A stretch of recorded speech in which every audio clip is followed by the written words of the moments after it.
Alright guys, we are in beautiful Ho Chi Minh City, Vietnam, and I'm going to be giving you my first impressions and just showing you this amazing city and what it has to offer.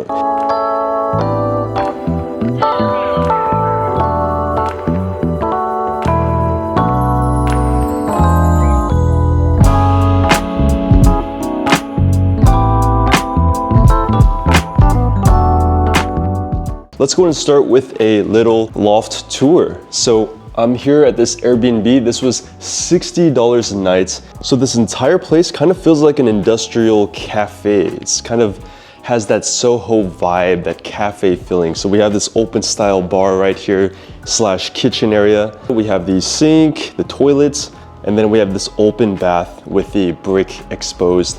Very reminiscent of New York, kind of a Brooklyn feeling. But I absolutely love the interior design. We got the king size bed here. Just look at this nice little artwork. And what's crazy about this place is that it came with a Mac. You know, what kind of an Airbnb actually comes with a Mac? You know, that's pretty crazy to include in an Airbnb accommodation. And then we have this nice work desk and a TV setup with a nice Marshall speaker. But I think the best part is this view. Just look at that. Before I became a digital nomad, I was living in New York, and this reminds me exactly of Soho, of having a Soho loft and being able to go downstairs and immediately immerse in the city. And that's the exact feeling it feels like living here. So I'm gonna be going downstairs, showing you outside this neighborhood. So right now I'm gonna go ahead and get ready for the day, take you guys along the journey.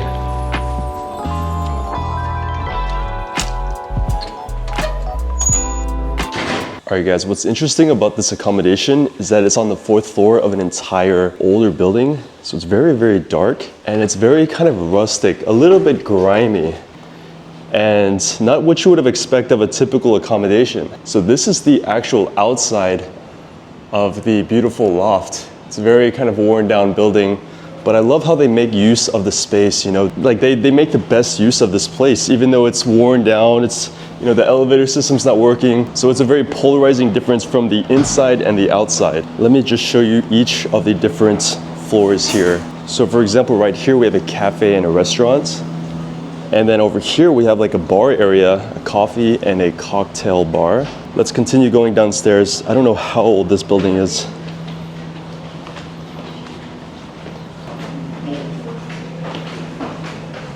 See, there's just a lot of activity going on in this place. Looks like they're creating some sort of movie here. But yeah, we got another cocktail bar here. Got some restaurants over here. So as I said, it's a very big contrast. But I actually like it. It kind of adds to the experience. It doesn't feel like unsafe or like dangerous or sketchy or something. So as we're approaching outside, we already have these street food vendors here, the banh mi's, the coffees, the motorbikes. So here we are on the streets of Ho Chi Minh City. This is District 1. Another thing about Ho Chi Minh is that it's very loud and it has a good bit of pollution like Bangkok. As you can see, we just have a lot of construction. Got a lot of construction going on, a lot of activity. And the roads look quite nice. It might just be this particular area, but the roads are big, they're clean. Just got a swarm of traffic here. And the thing about traffic here is that there's not really a sense of right away. It's like everybody's gonna go at the same time, and it's your job to avoid people. So that's why there's just non-stop honking. That's the way of communication here. It seems very chaotic, but it's organized chaos. I think what we're gonna do now is just head inside of a mall because it is so hot. We're gonna go inside of this mall here. It's called Saigon Center. But before I go in, let me just give you this little panorama. I'm telling you, a lot of these malls in Southeast Asia, like Bangkok, Kuala Lumpur, they all kind of look the same. Got these ultra nice restaurants and these luxury brands. All right, now that I'm cooled down, I'm gonna head out. There's not much to do at the mall anyway. All right, trying to find this Grab. Kind of chaotic, man, I'm not gonna lie. Wow, the Grab just canceled on me. Yeah, if you're someone that doesn't like a lot of chaos, you might not like Ho Chi Minh. Let's see, is it this one? Paul, right? Yes. See, this guy just cuts us right in front of us.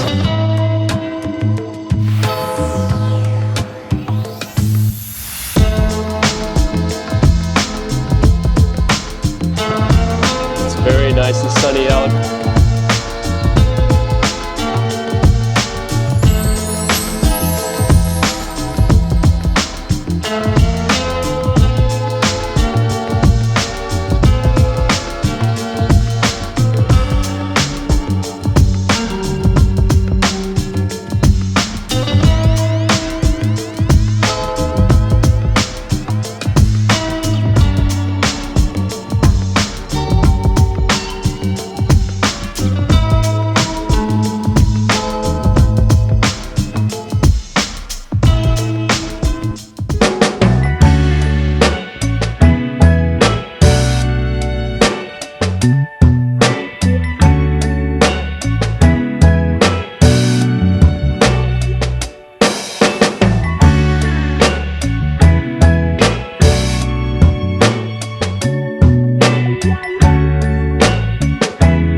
Alright, what a chaotic ride that was.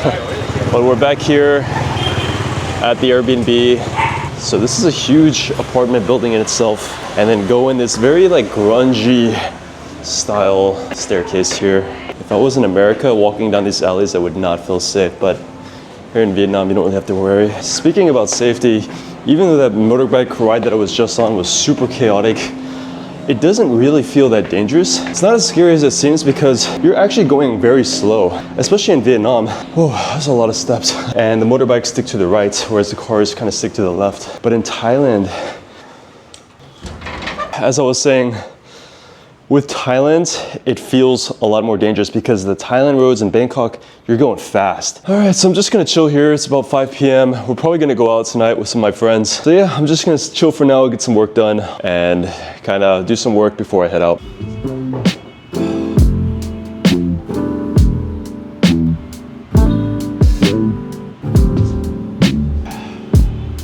All right, guys, it is about 8 p.m. Let's go ahead and head out. This is kind of what the vibe is at tonight in this loft here. Very nice and ambient. So the plan now is to meet up with some of my friends at their Airbnb and then just kind of see where the night takes us. All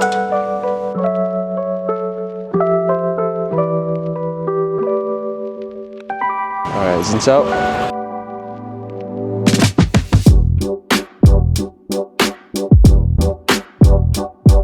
There is a lot of traffic for 8 p.m.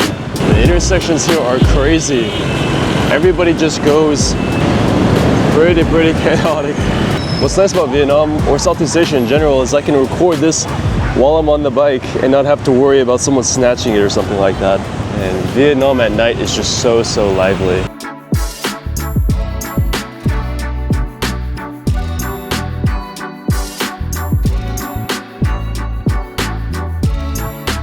Okay, come on. All right, I think I'm here. I think this is the Airbnb. All right, so I just go in here and then walk past this huge dog. That's a fat dog. Just walk through here. In a lot of other areas of the world, this would be kind of sketch, but not in Vietnam. All right, so I just keep going straight, I think. Where the hell is this? Oh, here it is. Hey, what's up? What's up? Welcome to the crib. Yeah, this is MTV Cribs. 4 floors. All right, let me give you guys a little tour. Got the kitchen area, pretty big, open style. Got the living room. All right, now let's go up to the first or the second floor. So everybody's got their own room. Yeah, my room's on the left. Christine's in there. I see. Danny's right here. Danny, you in here? Yo. You're not naked, right? No, okay. playing TFC. What's up? So this is the first bedroom. We got another bedroom in there. There's all the games and stuff. Oh, nice. Bedroom commands 52 positions. They recommend that specifically for us? Yeah. So give a hickey. Danny said you really wanted to play this. Danny wants to play that? Yeah. Oh shit, I can't show that on YouTube. Oh wow, nice big bathroom. And then Yeah, I mean, does a job. Not bad. Damn, this is like the entire building. I see. Living like a local. Yeah. I think you could jump from here to over there. I'd have to run a good bit. So this is what it's like to live like a Vietnamese local. So that was a tour of what a Vietnamese townhome is like. The entire 4 floors, 4 bedrooms, 4 baths, and it's $100 a night. So honestly, not terrible value. It seems like everything is exposed here in Vietnam. Like you can just peer into people's lives, look at their entire housing. It's like not a real sense of privacy. Yeah, this is the neighborhood. Seems like there's a lot to offer. Oh shit, they got I don't think I could show that on YouTube, but they have like a barber shop to the left here with some very provocative women. It's like a lot of people here are just idling about, sitting by themselves, kind of doing nothing. Like literally every single place we walk to, it's just people just sitting on the street. They're just doing nothing. And as Americans, it's kind of shocking because in America, we're always busy, we're always going somewhere, doing something, thinking about something. But I feel like in European culture and Southeast Asian culture, people are just idling about. It's a nice way of life, just like these guys here. Just chilling, hanging out. Having a cigarette. Yeah. Maybe they just figured out something that Americans or people from like the first world countries have seemed to lost, which is the art of just doing nothing. So right now we're just kind of walking about. We don't have any real plan. What's up? What's up? We got a balloon seller here. We got this like karaoke looking place. Should we tell them the other night about the Japan town we went to? Yeah. Yeah? Sure. Do you want to tell the story or? All right. So we went to the Japanese town. You know, we're just gonna look around, have a good time. But we decided to stop in one of the shops there. They have a bunch of pretty girls sitting outside. And should I tell them everything? Yeah, All why right. not? So anyway, you know, we went inside. There's a few girls you can pick from to sit with you, drink with you. One of our friends sat with some girl, and basically we're only there for 45 minutes. It got a little suspicious because we only wanted to have one drink, but then out of nowhere, a bunch of beers came to the table. And before I could even say, like, we didn't order these, the girl that was sitting with our friend just started cracking them open. Yep. The menu price was in dong and dollars, but she wouldn't let us pay in dong because the dong was substantially cheaper. We stayed there for like 45 minutes. So we ended up paying around $120 to drink with one girl, essentially. And it definitely wasn't worth it at all. It's not worth it at all. Yeah, and when I tried to say I'm Vietnamese, she's like, show me your ID. You know, but I'm Vietnamese American, so. But that shouldn't even matter anyway. We're paying in the local currency. Exactly. All right, guys, and just 5 minutes away from the townhome is Vien walking street. This is the most infamous walking streets in Vietnam.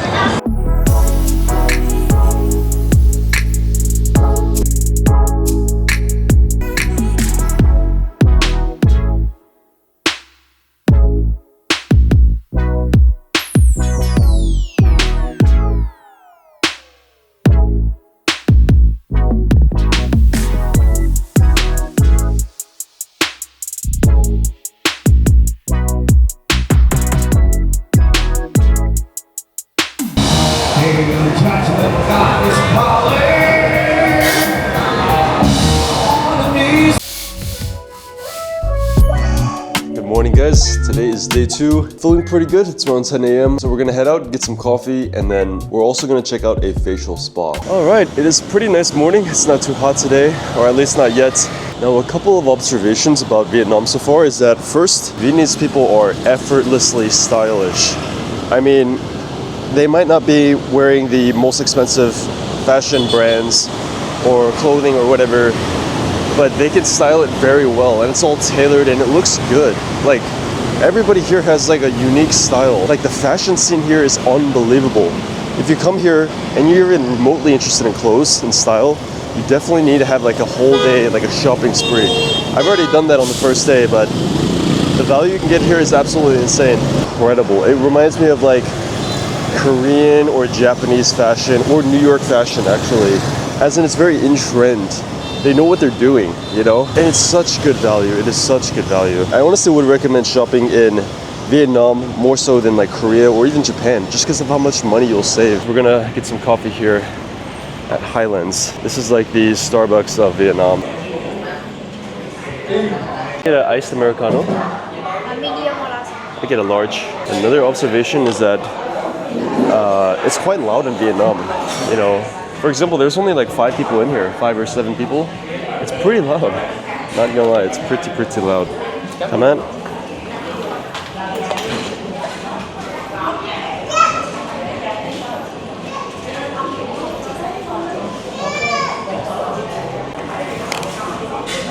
Now, just right quick, if you travel a lot like me, you're always spending time trying to find the best deals on flights, but more often than not, you end up overpaying for these flights because you simply don't know where to look. That's where RatePunk comes in. With RatePunk, you can set your main airport and instantly discover the biggest flight savings. The dashboard sorts by lowest price or percentage off, so you can explore trips even if you're not sure where to go. You can also get weekly email alerts showing you the top 10 deals of that week, and its powerful AI breaks down savings, hidden baggage fees, and even the best time to buy. For example, I found these flights down from almost double the normal price. I never even considered flying to Norway, but because RatePunk showed me this amazing deal, it's now one of my options. And having a tool like this can save you hundreds, if not thousands, for frequent travelers. And right now, you'll get 70% off for the first month, so you'll only end up spending $24 for the first 12 months. And the savings on just one flight is much more than that amount, so it basically pays for itself. So if you want to equip yourself with the best deals on flights, then make sure to check out RatePunk down in the description below. All right, we are here. This is called the Facial Bar. Let's check it out. Come on. Wow. Hello. Oh wow, look at this machine.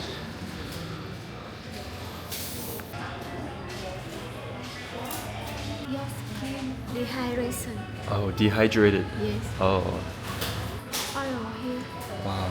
So very oily here? Yes. Oh, I see. Wow, so this reveals everything, like all of your flaws. So is this supposed to be a perfect score? Oh, but little is good. Yes. Oh, okay. That makes me feel better. Wrinkle here. Wrinkles. Got these wrinkles as a 29-year-old. Wrinkle. Yeah. Acne. Acne. This is very exposing. Not good. Wow. Wow, this was very detailed. So they recommended I go for this package right here. This is 2,250,000 dong. It's gonna take around an hour and 40 minutes. This place is actually huge. Wow. So I'm gonna be laying down here for 2 hours.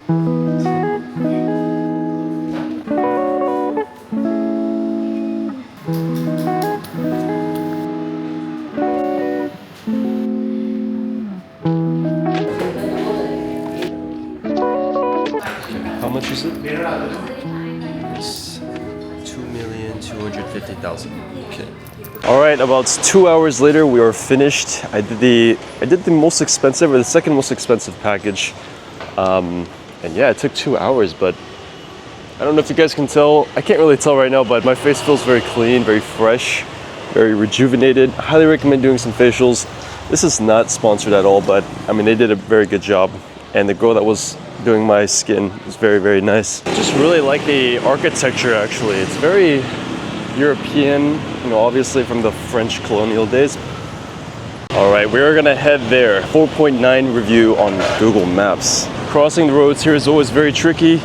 Even though you might have the right of way and the green lights, they're still gonna come. You still have to watch out.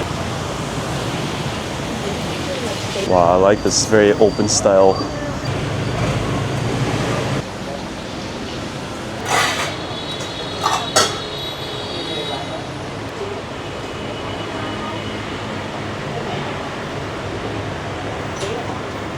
Come in. This is probably the best looking pho I've ever seen. I mean, just look at those oils. Like, look at the color of that meat.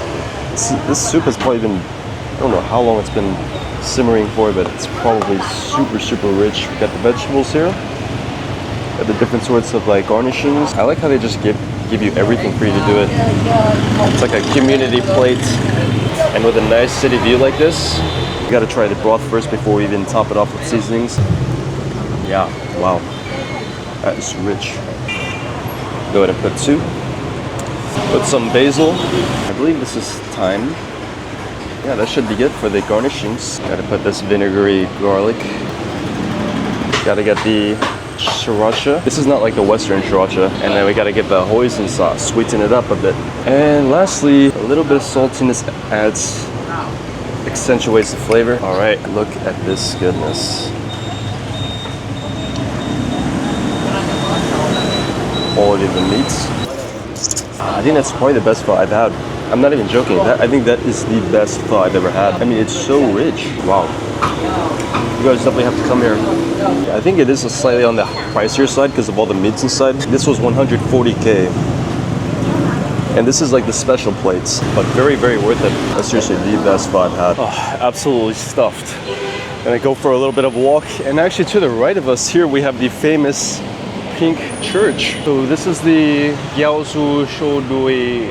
Yeah, I'm not gonna try to pronounce it, but oh, what a sight. The architecture. So many shops to the left and right of us. Just so many like local brands. And they're actually like quite hip and trendy. The second coffee of the day. This place looks pretty cool. Love the decor. This is called Café Lin. Oh, very homey design. Sit down and order. Coconut coffee, ice blended.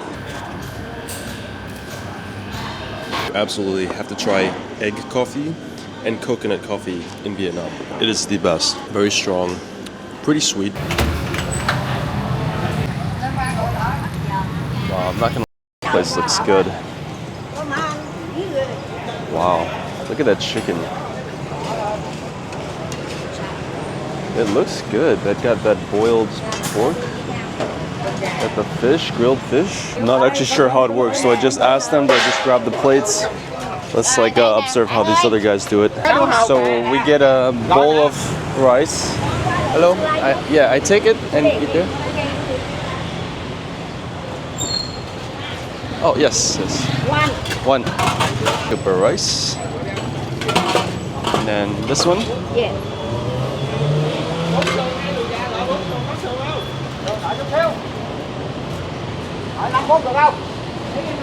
And can I get one this? Yes. Okay. No. That's okay. No. No, it's okay. Không có đâu mực cô Tư. Mới đem đi hả? Okay, eat there. Đem đi. No. Okay.